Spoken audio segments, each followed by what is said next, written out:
Good morning friends. आज हम discuss करने वाले हैं टेंस के बारे में। टेंस एंड इट्स फॉर्म, इसके क्या फॉर्म होते हैं इसके बारे में। देखिए, टेंस का डिफिनेशन होता है, टेंस का मतलब होता है काल। तो the change in form of a verb according to time is called tense. समय के अनुसार क्रिया के रूप में परिवर्तन को काल कहते हैं, क्योंकि क्रिया का रूप बदलता है। जैसे पहला पास्ट रूप, प्रेजेंट रूप, फ्यूचर रूप मतलब होता है, ऐसा हो जाता है। आगे हम डिस्कस, वो आप जब आगे पढ़ाएंगे तो आप जान जाएंगे क्या है। तो there are 3 types of tense. काल 3 प्रकार होते हैं: प्रेजेंट टेंस, पास्ट टेंस और future tense. Present tense, the change in form of a verb according to present time is called present tense. The change in form of a verb according to present time past time is called past tense. और the change in form of verb according to future time is called future tense. तो आप देख सकते हैं सिर्फ 2 time की जगह मैंने प्रेजेंट, पास्ट और फ्यूचर किया हुआ है, और टेंस की जगह पर देखिए present tense, past tense, future tense किया है। अगर आप एक को याद कर लेते हैं तो आपको चारों डिफिनेशन याद हो जाते हैं। ठीक है, आप स्क्रीनशॉट भी ले सकते हैं यहाँ तक के। ठीक है, तो अब आगे आते हैं। देखिए, प्रेजेंट टेंस के भी 4 फॉर्म होते हैं: present indefinite, past, present imperfect, present perfect, present perfect, continuous tense. Present indefinite को सिंपल प्रेजेंट टेंस भी कहते हैं, और प्रेजेंट इम्परफेक्ट को प्रेजेंट कंटिन्यूअस टेंस भी कहते हैं। ठीक है, मॉडर्न ग्रामर में आजकल ये भी आप देख सकते हैं, दोनों का मतलब एक ही होता है। हमने एक को लेके आगे डिस्कस किया हुआ है। ठीक है, आगे आते हैं। इस तरह से पास्ट टेंस के भी होते हैं और फ्यूचर टेंस के होते हैं। अब देखिए, तीनों मिलाकर 12 हो जाते हैं: present indefinite, present imperfect, present perfect, present imperfect. फिर उसी प्रकार से past indefinite, past imperfect, past perfect, past perfect, continuous.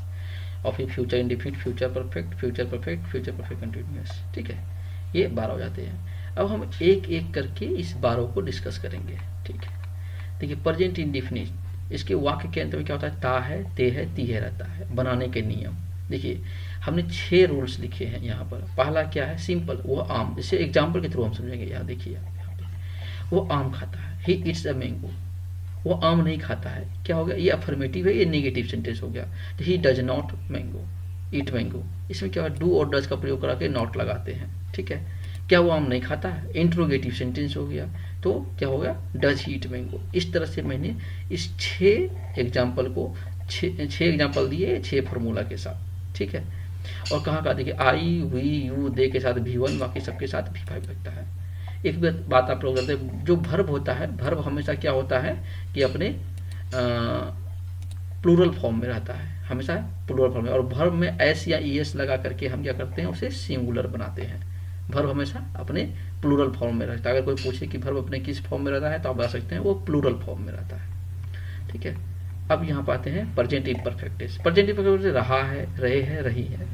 Subject plus am H are plus V4 plus object. देखिए, आई के साथ एम, वी के यू, दे के साथ आर, बाकी के साथ इज लगता है। ठीक है, अब इसको हम डिस्कस करते हैं आगे। एग्जाम्पल से समझेंगे। जैसे वो, मैं क्रिकेट खेल रहा हूँ, आई एम प्लेइंग क्रिकेट। मैं क्रिकेट नहीं खेल रहा हूँ, I am not playing cricket. क्या मैं क्रिकेट खेल रहा हूँ? Am I playing cricket. क्या मैं क्रिकेट नहीं खेल रहा हूँ? I am not playing cricket. तो इस एग्जाम्पल के थ्रू आप समझ सकते। देखिए, यहाँ पर ये 6 सूत्र लिखे हुए हैं, और मैंने ये 6 आप स्क्रीन शॉट लेकर के एक बार, और जब आपको समझ में नहीं तो एक बार फिर से इस वीडियो को देखिए। हाँ, आपको सारा चीज़ समझ में आ जाएगा। देखिए, मैं क्यों क्रिकेट खेल रहा हूँ? Why am I playing cricket. ठीक है, तो ये आपको मैंने पूरा यहाँ पे दे दिया। अब आगे आते हैं present perfect tense.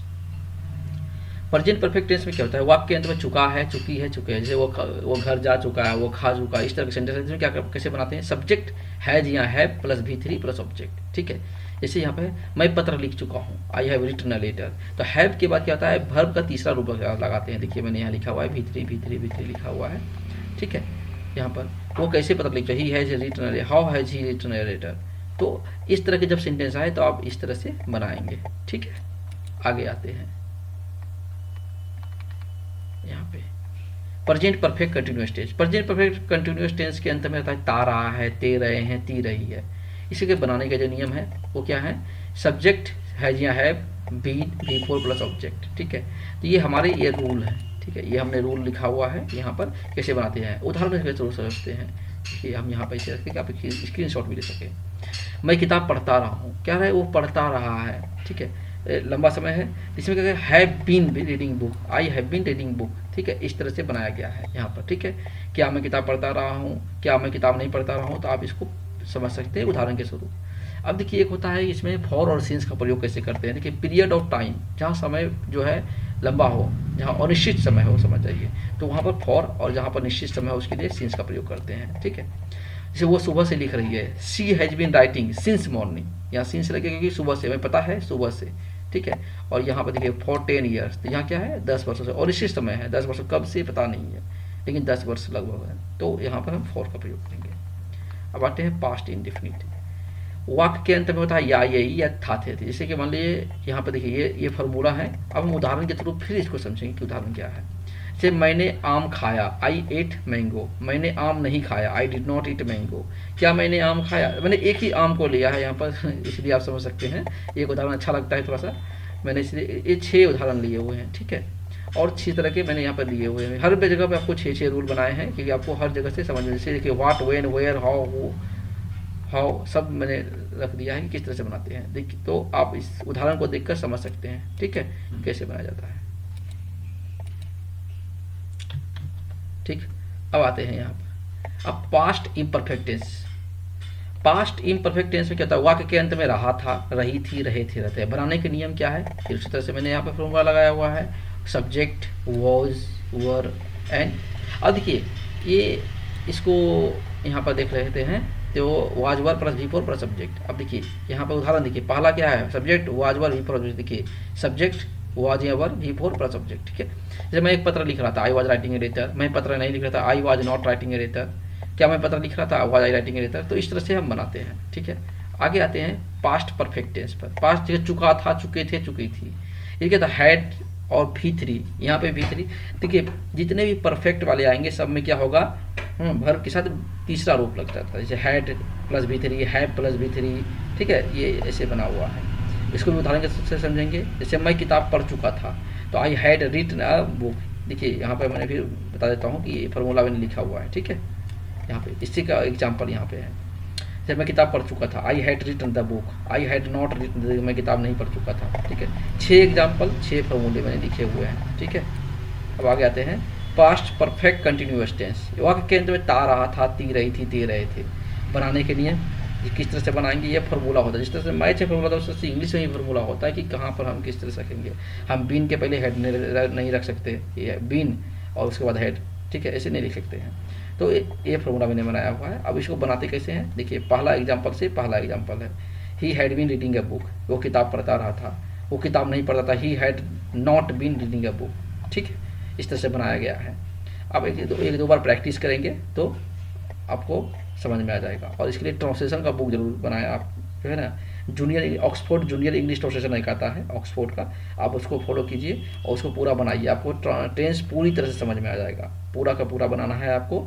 Oxford junior English translation, बहुत सारे ट्रांसलेशन है लेकिन वो थोड़ा सा अच्छा है, सिंपल है और बन भी जाएगा। तो आप जूनियर इंग्लिश ट्रांसलेशन को फॉलो करें। ठीक है, अब आते हैं यहाँ पर वही पॉइंट ऑफ टाइम के साथ for, point of period of time के साथ फॉर और पॉइंट ऑफ टाइम के साथ सिंस का प्रयोग। वही जो सुबह से नहीं, वो सुबह से नहीं खेल रहे थे, वो बरसों से मेरे यहाँ नहीं आ रहे थे, इस तरह से है लॉन्ग सेंटेंस में बनाया गया है। अब आते हैं फ्यूचर इंडेफिनिट पे। फ्यूचर इंडेफिनिट में क्या होता है, वाक्य के अंत में गा गे गी रहता है। जैसे सब्जेक्ट प्लस एल या will plus V1 plus object. Subject plus L या will not plus V1 plus object, इस तरह से दिया जाता है। जैसे वो घर जाएगा। ठीक है, ये फार्मूला है और ये उसके एग्जाम्पल है। जैसे वो घर जाएगा, ही विल गो होम। वो घर नहीं जाएगा, ही विल नॉट गो होम। क्या वो घर जाएगा, विल ही गो होम। क्या वो घर नहीं जाएगा, will he not go home. ठीक है, तो इस तरह से बनाया गया है। अब देखिए फ्यूचर इम्परफेक्ट। देखिए वाक्य के अंत में रहेगा, रहेगी, रहेंगे और बनाने के नियम यहाँ पे लिखा गया है। ये देखिए ये 6 है, 6 रूल हर जगह मैंने बताया था आपको कि 6 रूल हमें दिए हुए हैं। वो किताब पढ़ते रहेंगे, ही विल बी रीडिंग। वो किताब नहीं पढ़ते रहेंगे, he will not be reading. क्या वो किताब पढ़ते रहेंगे, he will he be reading. ठीक है, ये बनते रहेंगे। आगे आते हैं फ्यूचर परफेक्ट टेंस पे आते हैं। ठीक है, फ्यूचर परफेक्ट टेंस पे आते हैं। देखिए यहाँ से आता है, आप स्क्रीनशॉट भी लीजिए, इसे मैंने ऐसा रख दिया। देखिए वाक्य के अंत में चुकेगा, चुकेगी, चुकेंगे, रहेंगे। सब्जेक्ट प्लस सेल या will plus have plus V3 plus object. ठीक है, अब देखिए वो घर जा चुकेगा, he will have gone home. वो घर नहीं जा चुकेगा, he will not gone home. क्या वो घर जा चुकेगा, विल ही गो होम। तो इस तरह से रहते हैं। आप उदाहरण देख करके समझ सकते हैं कैसा सेंटेंस होता है। और जो ऑक्सफोर्ड जूनियर इंग्लिश ट्रांसलेशन का जरूर फॉलो करें, उसमें जो है उसको बनाएंगे आप, शायद 79 एक्सरसाइज से शुरू है वो। ठीक है, अब आते हैं फ्यूचर परफेक्ट कंटिन्यूअस टेंस। इसमें ता रहा होगा, ती रही होगी होता है। सब्जेक्ट प्लस शैल या विल प्लस है plus v four plus object, ये फॉर्मूला है, ठीक है। इसी का उदाहरण हमें नीचे दिए हुए हैं। जैसे वह घर जाता रहा होगा, ठीक है, ही will have be going home, वो घर नहीं जाता रहेगा, निगेटिव हो गया। ये क्या वो घर जाता रहेगा, वो इंट्रोगेटिव हो गया।